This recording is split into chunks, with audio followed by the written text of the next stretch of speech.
नमस्कार शेतकरी मंडळी, विदर्भातली शेती या यूट्यूब चॅनल आपले स्वागत आहे. जवळपास 15 दिवस 1 महिना झाले सोयाबीनची पेरणी झालेली आहे. आता नेमकं फवारणी कोणती शेतकऱ्यांनी करायला पाहिजे त्या संदर्भातनी आपण आपले महेशभाऊ आहेत, कृषी ॲग्रो आहे यांचं, आणि आपल्याला सर्वांना माहीतच आहे शेती असूनही एक गायडन्स चांगले करणारे शेतकरी आहेत आणि दुकानदार बी आहेत. आपण आता पिवळेपणा वगैरे आला किंवा अजून काय काय आहे या संदर्भातनी आपण महेश भाऊला विचारू की कोणती फवारणी शेतकऱ्यांनी घ्यायला पाहिजे. नमस्कार. सध्या आपल्या भागात जर का विचार केला तर बहुतांश ठिकाणी पेरणी अडकलेली आहे.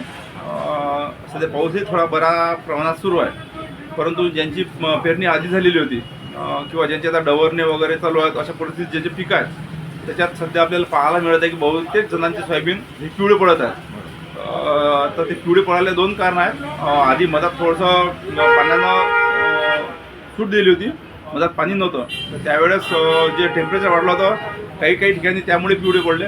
काही जणांनी प्री इमर्जन्स जे आपलं तणनाशकं असतात जसं सुमी मॅक्स झालं, त्यानंतर ऑथॉरिटी झालं, आणखी काही हे झाले. तर त्यामुळे काही जणांचं काय झालं तर मधात पाऊस नसल्यामुळे त्याचा जो रिझल्ट आहे त्या प्रमाणात मिळाला नाही, कारण की ओलावाच नव्हता. म्हणजे त्याचे रिझल्ट तसे खूप छान आहेत, परंतु ओलावा नसल्यामुळे काही जणांचं त्यावेळेस पेरणी झाले आणि सोयाबीन उगवले, परंतु त्याला जसे पैसे तशी ओल भेटली नाही, त्यामुळे त्याचे रिझल्ट पण एवढे हे जसे पैसे तसे भेटले नाहीत. आणि त्यामुळे काही जणांचे सोयाबीन जे चुनखडीचे भाग आहेत, पट्टा आहे किंवा जो आपण पिवळी माती म्हणतो समजा त्याचा पट्टा आहे किंवा रेताळ जमीन आहे, त्यामुळे काही जे काठा आहेत समजा किंवा तो भाग आहे त्या भागातले सोयाबीन काही ठिकाणी पिवळे पडलेले दिसतात. आणि त्याचं सगळ्यात मेन कारण काय आपलं जे अन्नद्रव्य असते सोयाबीनमध्ये, त्या अन्नद्रव्याची कमतरता झाल्यामुळे ते सोयाबीन पिवळे पडत आहेत. तर त्याच्यासाठी आपल्याला काही फवारे घ्यावे लागतात. तर ढोबळ मनाने विचार करता पहिली फवारणी घेताना जसं बायर कंपनीचं सोलोमन येते, त्यानंतर अलिका ज्याच्यात लॅम्बडा प्लस थॅमॅझॉन कंटेन असणारं कोणत्याही प्रकारचे कीटकनाशक समजा किंवा प्रोफेक्ट सुपर हे कीटकनाशक म्हणून पहिल्या फवारणीत घ्यायचं. त्यानंतर मॅन्कोझेप प्लस कार्बोनिझम कंटेन असणारं जसं साप पावडर असते त्या साप येते. त्यानंतर घरडाचं कुबेर नावाचं येते.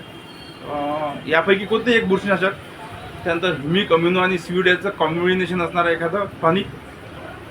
आणि त्यानंतर मायक्रोन्यूट्रंट सगळ्यात आवश्यक आहे, कारण की ते जे झाडं पिवळे पडत आहेत सध्या ते अन्नद्रव्याच्या कमतरतेमुळेच ते झाडं पिवळे पडत आहेत. त्यामुळे एक अन्नद्रव्याची कमतरता भरून काढण्यासाठी एखादं मायक्रोन्यूट्रंट ज्या पद्धतीनं पूर्वाचं चिरमिक कॉम्बी येते, प्रिव्हीचं न्यूट्रिन कॉम्बी येते, ज्यामध्ये आपले महाराष्ट्र ग्रेड 2चे घटक येतात, समजा 6 घटक येतात मायक्रोन्यूट्रंटमध्ये ते आणि त्याच्यासोबत झिंक घेतलं तर फारच चांगलं. EDTमध्ये झिंक भेटते, ते जर घेतलं आणखी त्याच्यासोबत एक्स्ट्रामध्ये तर त्यामुळे आपला जो झाडाचा पिवळेपणा आहे तो कंट्रोल होते.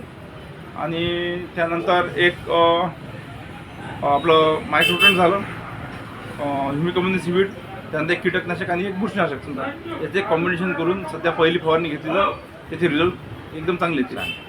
आणि जवळपास किती दिवसानं समजा आता बरेच जणांचे शेतकऱ्याचे आता कमी म्हणजे काही आता पेरले, काही बरेच दिवस झाले, तर सरासरी किती दिवसानं करायला पाहिजे? सध्या काही झाले जे तणनाशक मारणं झाले त्याचे जवळपास 10 दिवसाचा गॅप ठेवून तणनाशक झाल्यानंतर समजा ज्याचं तण मेलं, कारण की तणनाशक मारल्याबरोबर जर का समजा तिचं फवारणी केली तर तणनाशक पुन्हा जगू शकते. त्यामुळे जेव्हा तण पूर्णपणे मरेल किंवा 80% तरी तण मेलायला समजा पाहिजे 10-12 दिवसानंतर त्याची फवारणी करावी. 10-12 आणि हे जे तुम्ही कंटेन सांगितले आहेत तर हे सर्व समजा 10-12 दिवसानंतर समजा का फवारणी तणनाशकाची फवारणी झाल्यानंतर 10-12 दिवसानं त्याची फवारणी करायची. ठीक आहे. भाऊन आपल्याला चांगली माहिती दिली त्याबद्दल धन्यवाद. तुम्ही जर चॅनल नवीन असाल तर चॅनलला सबस्क्राईब करायला